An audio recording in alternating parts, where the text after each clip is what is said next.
사랑하는 여러분 안녕하세요. 2021년 중보기도 세미나 8번째 시간입니다. 만민이 기도하는 집 교회 8번째 강의의 제목은 아래로 향하는 기도입니다. 오늘도 이 강의를 통하여 하나님의 능력을 덧입어 기도 응답을 통하여 승리하시는 저와 여러분 될 수 있기를 간절히 소망합니다. 요즘에 인터넷을 보면 젊은 세대를 중심으로 인터넷에서 MBTI라든지 여러 가지 유형 검사를 하는 젊은 사람들을 보게 됩니다. 인터넷에 떠도는 MBTI나 MMPI, 애니어그램을 통하여서 대부분 나에 대해서, 나의 성향에 대해서, 성격에 대해서 알아가려는 움직임을 보이고 있습니다. 그러나 아쉽고 안타까운 점은 인터넷에 떠도는 MMPI, MBTI, 애니어그램 그런 유형 결과들은 전문가가 보기에는 부족한 해석들이 많이 있어서 나에 대해서 정확하게 알아가기에는 부족한 면이 많다라는 것입니다. 나에 대해서 정확하게 알고 싶으면 상담 심리 교육 전문 과정을 공부하신 분들에게 전문가들에게 찾아가서 MBTI나 애니어그램 검사 유형을 받아보아야 정확하게 알 수가 있습니다. 그뿐만이 아닙니다. 나를 파악하는 방법은 이런 심리 상담 검사 외에도 기도하는 것은 나를 이해하는 아주 가장 좋고 안전하고 확실한 방법입니다. 즉, 기도라고 하는 것은 위를 향하는 기도도 있지만 반대로 아래를 향한 기도가 있습니다. 쉽게 말씀드리자면 기도는 위를 향한 기도가 있습니다. 이것은 우리가 늘상 해오는 하나님께 하나님 이거 해주세요, 저거 해주세요 하는 익숙한 기도를 말합니다. 그러나 이 아래를 향한 기도는 바로 나 자신을 알아가는 기도입니다. 나는 어떤 사람인지, 나는 어떤 존재인지를 알아가는 기도입니다. 우리는 부지런히 이 나를 알아가는 기도, 아래를 향한 기도를 해야 합니다. 이 나를 향하는 기도, 아래를 향하는 기도는 두 가지로 알 수가 있습니다. 나라는 한 개인을 알아가는 기도가 있고 또 내가 속해 있는 공동체를 알아가는 기도가 있습니다. 이 기도는 위를 향하는 기도는 우리에게 익숙하고 친숙합니다. 그러나 이 아래를 향하는 기도는 좀 새롭고 낯설고 많은 분들이 이런 기도를 해보지 않았습니다. 그러나 우리가 기도 생활 가운데 깊게 하나님을 만나면 하나님께서 나에 대해서 알려주시는 것들을 종종 체험하게 됩니다. 그러므로 오늘 강의를 통하여 드리는 첫 번째 깨달음, 기도는 나를 알아가는 기도, 아래를 향하는 기도는 바로 나를 알아가는 기도입니다. 쉽게 말해 내 마음을 향해 여행하는 셈이라고 생각할 수 있습니다. 사랑하는 여러분, 기도를 통하여서 자신의 내면을 들여다볼 수 있기를 적극 추천합니다.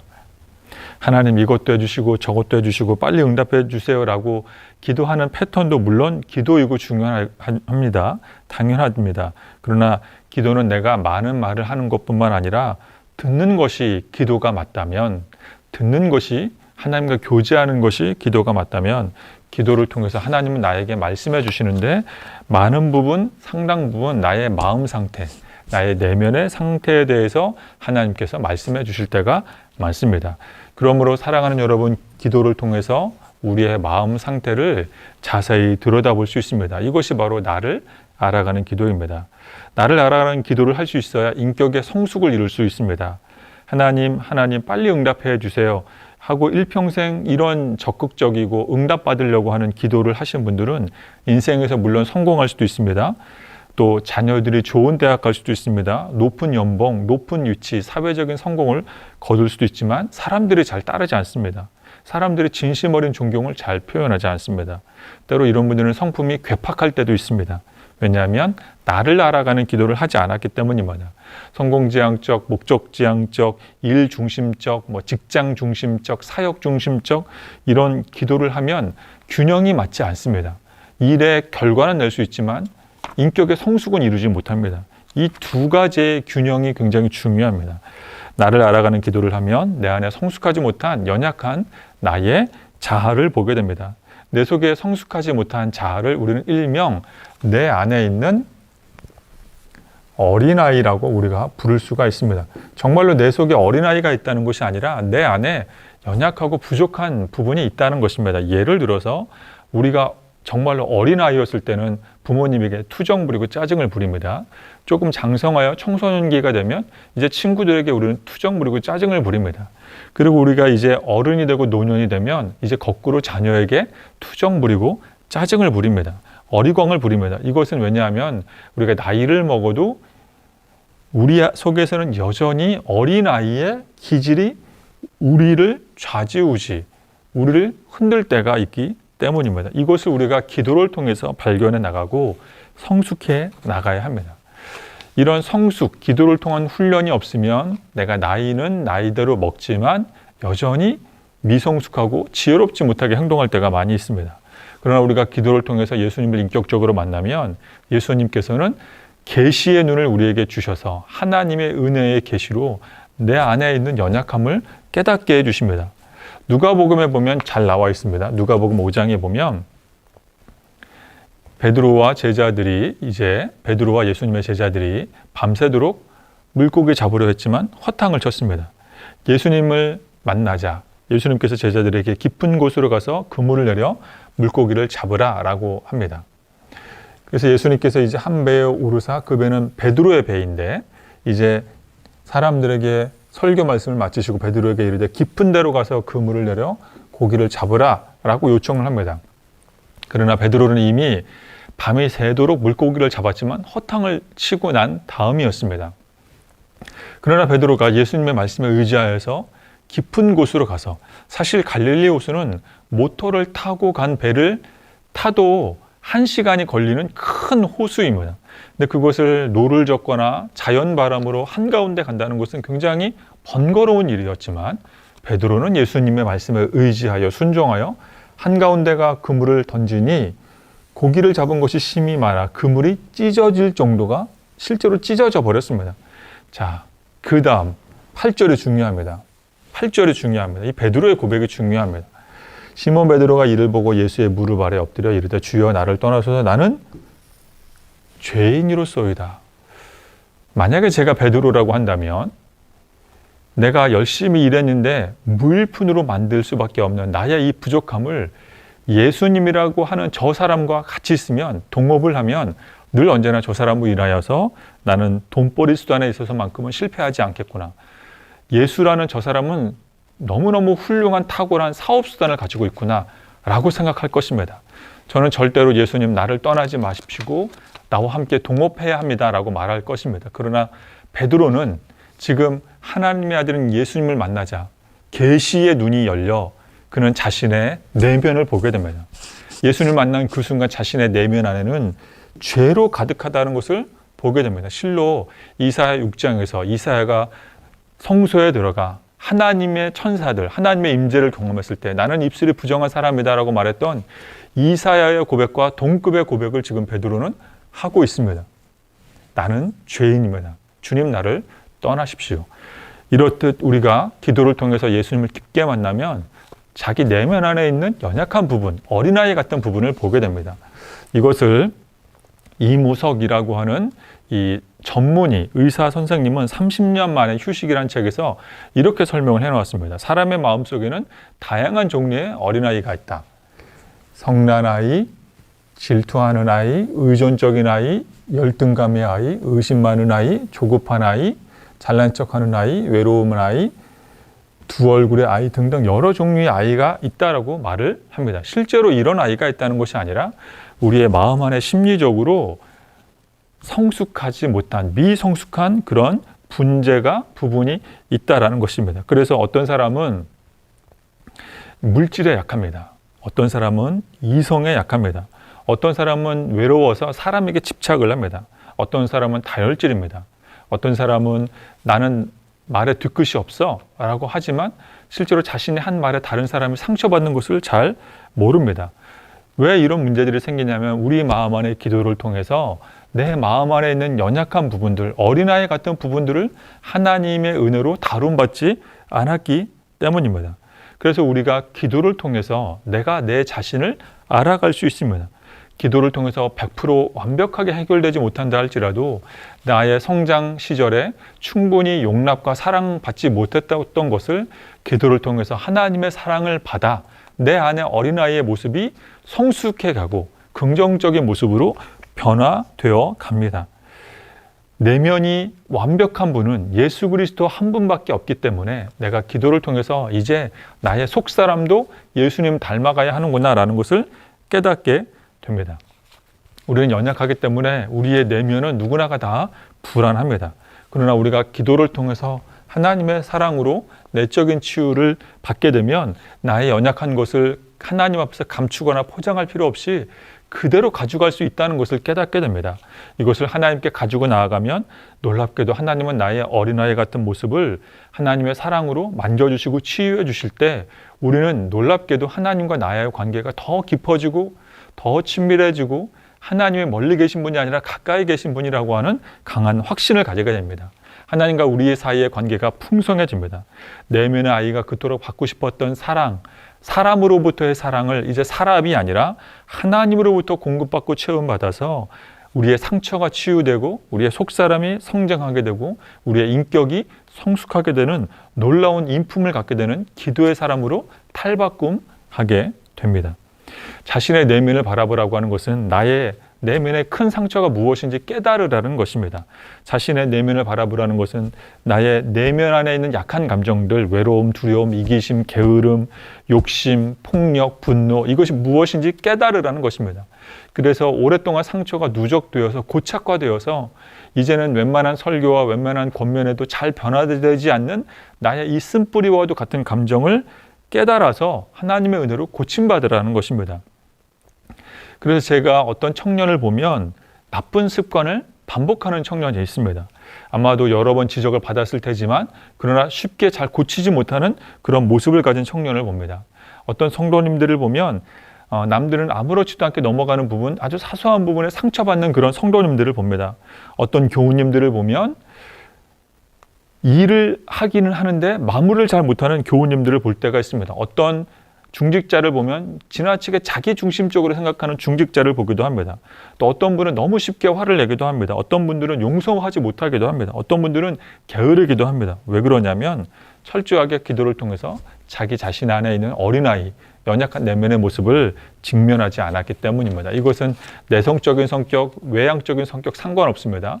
기도를, 내면을 향한 기도를 충실하게 향한 사람은 하나님께서 계시의 성령으로 그 자신 안에 있는 연약한 점을 보게 하십니다. 그러나 자신 안에 있는 이 연약한 점, 상처를 잘 보지 못하고 어린아이 같은 모습을 보지 못하면 이 연약한 점은 어김없이 뜬금없이 변함없이 우리를 찾아와 우리를 무너뜨리려고 합니다. 어김없이 뜬금없이 변함없이 나를 찾아와 결정적인 순간에 나를 넘어뜨리려고 합니다. 그러므로 사랑하는 여러분, 기도를 통하여 예수님의 계시의 능력을 의지하여 나의 연약한 점을 발견하여 하나님의 사랑으로 고침받고 새로워질 수 있기를 간절히 소망합니다. 두 번째, 오늘 강의를 통하여 드리고 싶은 교훈은 아래를 향한 기도는 내가 속해 있는 공동체의 연약함을 발견하는 기도입니다. 첫 번째, 아래를 향한 기도는 나라는 한 개인을 알아갔다면 이제 나 아래를 향한 기도는 내가 속한 공동체에 대해서 알아가는 기도입니다. 또 말씀을 통해 확인해 보겠습니다. 민수기 13장, 14장을 보면 이제 모세가 12지파에서 12명의 대표를 뽑아서 가나안 땅을 정탐하고 돌아온 다음 그 결과 보고에 대한 말씀입니다. 좀 표가 좀 방대해서 좀 잘 보이지 않겠지만 한번 눈여겨봐 주시면 또 제 설명을 들으시면 되겠습니다. 자, 먼저 유대 지파와 에브라임 지파에서는 갈렙과 여호수아가 대표로 파송이 되었습니다. 그리고 나머지 10개의 지파에서는 이제 뭐 삼무와 사밧, 이갈, 뭐 기타 등등 10명의 사람들이 있습니다. 그런데 이상하게도 이 10명의 대표의 땅에 대한 평가가 서로 상반된 것입니다. 먼저 갈렙과 여호수아를 보면 이 가나안 땅에 대한 평가가 매우 긍정적입니다. 그래서 그 땅은 젖과 꿀이 흐르고 있다라고 말합니다. 그러나 이 10지파의 대표들이 말한 것은 온통 부정, 온통 이 비관적인 이야기뿐입니다. 우리가 다니며 정탐한 그 땅은 거주민을 삼키는 땅, 삼키는 땅이라고 말을 합니다. 또 이제 갈렙과 여호수아는 그 땅을 정복할 우리 자신에 대한 평가도 긍정적으로 말합니다. 우리는 그 땅을 취하자, 능히 이길 수 있다. 스스로에 대한 평가도 긍정이지만 10명의 지파는 스스로에 대한 평가도 부정적입니다. 비관적입니다. 우리는 그 가나안 땅에 사는 사람들은 거인들인데 우리는 그 사람들 봤을 때 메뚜기만큼 아주 연약하다. 그 사람들과 싸우면 부스러질 만큼 너무 약하다. 공동체의 이 결과에 대한 반응도 다릅니다. 공동체를 이 결과를 바라보는 갈렙과 여호수아의 반응도 긍정입니다. 하나님께서 우리를 기뻐하시면 우리가 그 땅을 우리에게 하나님께서 주실 것이다. 긍정적으로 평가하면 하나님이 기뻐하시면 된다. 하나님의 기쁨이 되면 된다. 하지만 10명의 대표자들은 역시 부정적인 평가를 합니다. 공동체에 대해서 애굽으로 돌아가야 한다. 우리는 애굽으로 돌아가야 한다. 이것만이 우리가 살 길이다. 라고 말합니다. 그래서 갈렙과 여호수아는 확신을 가지고 말합니다. 이제 하나님이 우리와 함께 하신다. 하나님이 우리와 함께 하신다. 두려워할 필요가 없다. 하나님이 함께 하신다. 그 땅을 가서 우리는 차지하기만 하면 된다. 그러나 그들은 이렇게 말하면 하나님이 우리를 떠났다. 그래서 우리는 광야에서 죽었으면 좋을 뻔했다. 아론과 모세를 원망합니다. 모세와 아론을 원망한다는 것은 하나님을 원망한다는 것과 같은 뜻입니다. 우리는 광야에서 죽었던 것이 더 나을 뻔했다. 이 얼마나 오만방자한 대답입니까? 갈렙과 여호수아는 기도의 응답을 확신합니다. 그러자 하나님의 응답, 하나님께서 그들에게 나타나십니다. 그러나 그들은 하나님의 심판을 받게 됩니다. 그래서 하나님께서 이렇게 말씀하십니다. 어느 때까지 나를 믿지 못하느냐? 내가 전염병, 여기 전염병이 또 나옵니다. 하나님께서 바이러스와 균을 사용하신 하나님, 내가 전염병으로 그들을 심판하겠다. 똑같은 땅을 보고 똑같은 곳을 탐방하고 돌아온 에브라임 지파와 유다 지파, 반대로 나머지 10지파의 평가가 극명하게 갈리는 것은 이것은 갈렙과 여호수아의 신앙이 좋아서가 아닙니다. 이스라엘 공동체의 특징이 불평하는 공동체라는 특징이 있어서가 아닙니다. 때로는 사람들은 못합니다. 저는 못합니다. 라고 말하는 것을 겸손으로 생각을 하는데 지금 이스라엘 사람들이 그 땅을 정복하지 못한다라고 말하는 것은 이 사람들이 이 공동체가 히브리 민족이 겸손해서가 아닙니다. 반대로 가나안 땅에 있는 사람들을 불쌍히 여기는 평화주의적인 마음가짐을 가지고 있는 것도 절대 아닙니다. 물론 여호수아 갈렙의 신앙이 훌륭하거나 특출나거나 이스라엘 공동체가 하나님께 불순종하는 공동체라고 해석하는 것도 뭐 틀린 말은 100% 틀린 말은 아니겠습니다만 조금 더 명확한 해석은 바로 이스라엘 민족 공동체가 사분오열, 분열되어 있다라는 것입니다.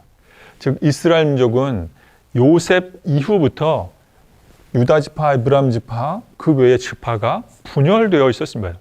큰 다수를 차지하는 유다 지파, 에브라임 지파와 작은 소수의 지파들 사이에 보이지 않는 알력 다툼과 보이지 않는 분열이 존재하고 있는 공동체가 이스라엘 공동체, 히브리 민족 공동체였습니다. 그래서 이들은 이 사분오열 분열된 하나 되지 못한 상태에서 결국에 가나안 땅을 점령하고 가나안 땅에 들어가 사사기에 이르러서는 드디어 민족이 민족을 죽이는 같은 동포끼리 죽이는 동족 상잔의 비극을 발생하게 된 것입니다. 그러므로 갈렙과 여호수아처럼 기도하는 사람들은 공동체의 연약한 점을 발견하게 됩니다. 기도하는 사람은 나를 알아가지만 동시에 내가 속해 있는 공동체, 가족 공동체, 직장 공동체, 교회 공동체, 내가 속해 있는 공동체의 특징을 알아갑니다. 하나님께서 알려주십니다. 기도를 통해서 나를 알아가는 것뿐만 아니라 공동체의 약점과 연약함을 하나님께서 알려주시고 우리는 그것을 위해서 기도해야 합니다. 이제 세 번째입니다. 기도는 나를 알아가는 것입니다. 기도는 공동체의 연약함을 알아가는 것입니다. 마지막 이제 기도는 공동체의 연합과 회복을 위해서 기도합니다. 공동체의 연합과 회복마저도 기도를 통해서 이루어지는 것입니다. 아래를 향한 기도, 마지막입니다. 우리가 공동체의 분열을 잘 설명한 사건이 창세기 11장 바벨탑 사건입니다. 창세기 11장을 보시면 그때까지만 해도 그 땅의 언어가 하나였습니다. 말이 하나였습니다. 그래서 말이 하나인 사람들은 이제 시날 평지에 모여서 이렇게 서로 대화를 합니다. 우리가 성읍과 탑을 건설해서 그 탑을 하늘에 닿게 해서 우리의 이름, 즉 우리의 명예, 하나님의 명예 아닙니다. 하나님의 영광 아닙니다. 인간의 명예 영광을 위해서 하늘에 닿도록, 이것은 하나님을 향한 철저한 반역을 말하는 것입니다. 하나님에 대해 우리가 반역할 수 있도록 우리의 명예를 내자. 우리를 위해서 하자. 그러면서 이제 그들은 온 땅의 흩어짐을 면하기 위해서 큰 탑을 쌓아 올립니다. 그런데 하나님께서 이 인간들이 쌓은 성읍과 탑을 보러 오시자 이렇게 얘기하십니다. 이제 끝까지 갔다가는 그들이 하는 일을 막을 수가 없겠구나. 이대로 방치했다가는 결과를 장담할 수 없겠구나. 하나님께서 말씀하십니다.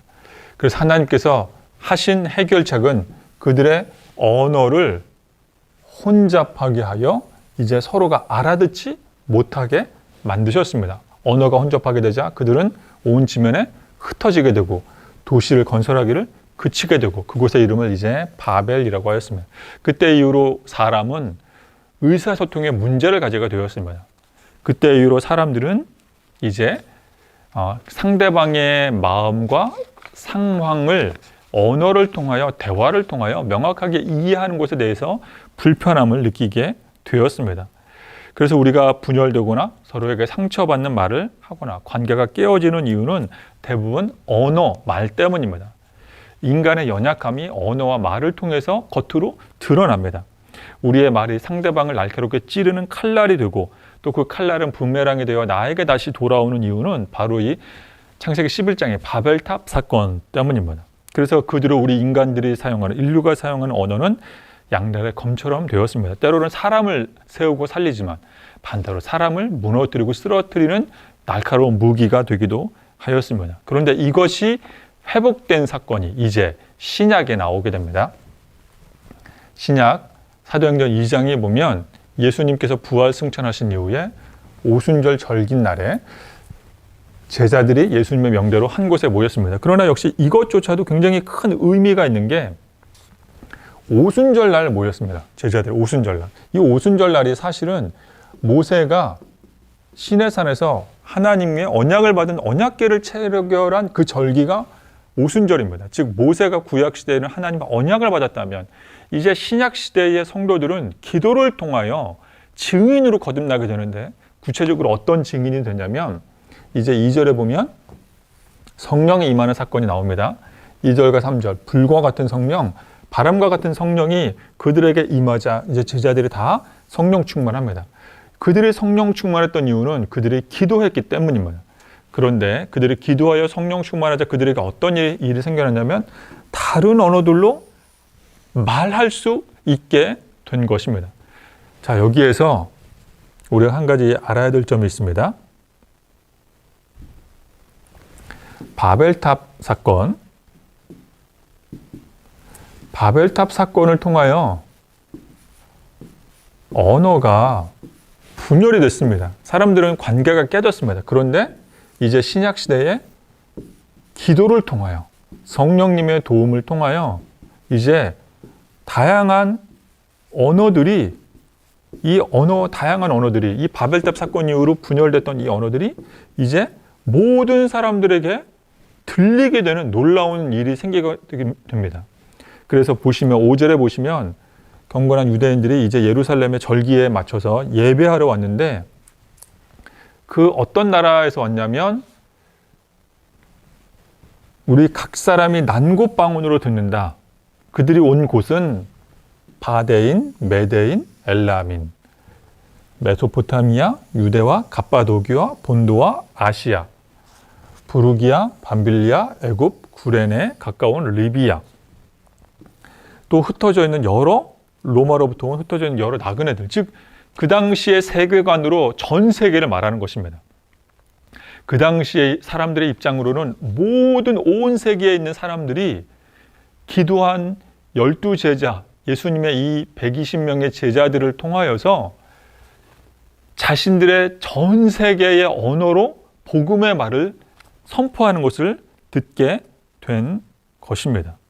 나라와 민족의 언어, 들리지 않았던 언어가 기도한 사람들을 통해서 들리게 된 것입니다. 즉, 분열된 공동체의 회복은 기도를 통해서 이루어집니다. 언어의 회복, 상처의 회복, 기도를 통해서 이루어지게 되는 것입니다. 자, 강의를 정리하겠습니다. 첫 번째, 아래를 향한 기도는 바로 나를 알아가는 기도입니다. 또한 아래를 향한 기도는 내가 속한 공동체를 알아가는 기도입니다. 그리고 공동체의 연약함을 알았다면 이제 공동체를 위해서 기도해야 합니다. 기도했을 때 공동체는 하나 되는 연합, 회복을 이루게 될 줄로 믿습니다. 나라와 민족을 위해서, 교회를 위해서, 가정을 위해서 기도하는 저와 여러분 될 수 있기를 간절히 소망합니다. 끝으로 유명한 찰스 디킨즈의 소설 크리스마스 캐롤에 대한 한 대목을 소개하며 강의를 정리하도록 하겠습니다. 여러분이 잘 아시는 것처럼 찰스 디킨즈의 크리스마스 캐롤의 주인공은 구두쇠 수전노인 스크루지 할아버지입니다. 크리스마스 이브날인데도 스크루지는 늦게까지 직장 문을 열어놓고 직원들을 붙들어 놓습니다. 그는 돈을 모으고 돈을 수금하는데 혈안이 되어 있습니다. 그래서 그는 주변 사람들을 도와줄 줄 모릅니다. 근처에 있는 사람들의 곤궁과 어려움을 볼 줄 모릅니다. 그래서 그는 항상 온몸이 뻐근합니다. 온몸이 항상 무겁고 양쪽 어깨에 줄을 매달아 놓은 것처럼 양쪽 어깨가 짓누르고 온몸의 근육통으로 늘 고생하고 있습니다. 그리고 그가 이제 크리스마스 이브날 귀가하여 그 밤에 그는 자기보다 먼저 세상을 떠난 동업했던 친구 마레가 유령이 되어 자신을 찾아오는 경험을 하게 됩니다. 근데 놀랍게도 마레 유령의 몸에는 쇠사슬과 무거운 것들로 칭칭 동여매어 있습니다. 그리고 그 유령 마레는 스크루지에게는 보이지 않지만 나보다 더 무거운 쇠사슬과 무거운 것들로 온몸을 칭칭 동여 싸매고 있다고 합니다. 그래서 그런지 스크루지는 항상 몸이 무겁고 아팠습니다. 힘들었습니다. 그리고 유령 말에 친구 유령의 예언처럼 그 밤에 과거의 유령, 현재의 유령, 미래의 유령, 이 세 종류의 크리스마스 유령을 만난 스크루지는 하룻밤 사이에 회개하고 개가 천선하여 그 다음날 아침에 이런 놀라운 고백을 하게 됩니다. 자신의 잘못을 뉘우치고 이제 새 사람이 되겠다고 결단한 스크루지는 아침에 창문을 열고 이런 고백을 외칩니다. 어제와 다름없는 아침인데 내 마음은 왜 이렇게 가벼울까? 어제와 다름없는 똑같은 아침인데 스크루지의 마음은 달라졌습니다. 변화됐습니다. 그리고 왜 이렇게 새털처럼 가볍고 명랑할까? 새털은커녕 사실 그의 온 몸은 만신창이었습니다. 그의 온 마음은 보이지 않는 쇠사슬과 무거운 것들로 칭칭 싸매어져 있어서 그는 늘 많은 물질을 긁어 모았을지 몰라도 온몸이 근육통과 통증으로 그는 시름시름 앓았습니다. 죽을 날만 기다리는 사람이었습니다. 그러나 그는 하나님의 은혜로 하룻밤 사이에 회개하고 개거천선하여 이제 그의 마음이 고침받고 이제 그의 몸도 새털처럼 고침받고 성격도 성품도 기쁨과 명랑한 사람으로 바뀌게 되었습니다. 그렇습니다. 이와 같이 나의 내면을 살펴보는 사람, 하나님의 은혜로 기도를 통해 나의 내면을 살펴보는 사람은 내 안에 연약하고 어리석은 어린아이의 모습을 고침받아 치유받아 성장하고 성숙하게 될 줄로 믿습니다. 그리고 이제 공동체를 위해 기도하게 됩니다. 공동체의 연약한 점을 보며 하나님의 깨닫게 해주신 것을 놓고 기도하여 이제 우리의 기도를 통하여 공동체가 연합하고 하나 되고 공동체가 부흥하는 것을 목도하고 경험하는 저와 여러분 될 수 있기를 예수님의 이름으로 축원합니다. 자기의 내면을 바라보는 기도, 승리의 비결이 여기에 있습니다. 그러므로 기도를 통하여 우리의 내면을 부지런히 발견하시는 저와 여러분 될 수 있기를 소망합니다. 아멘. 기도하겠습니다. 사랑의 하나님 아버지, 우리가 기도를 통하여 하나님, 우리 마음의 연약한 점을 보기를 원합니다.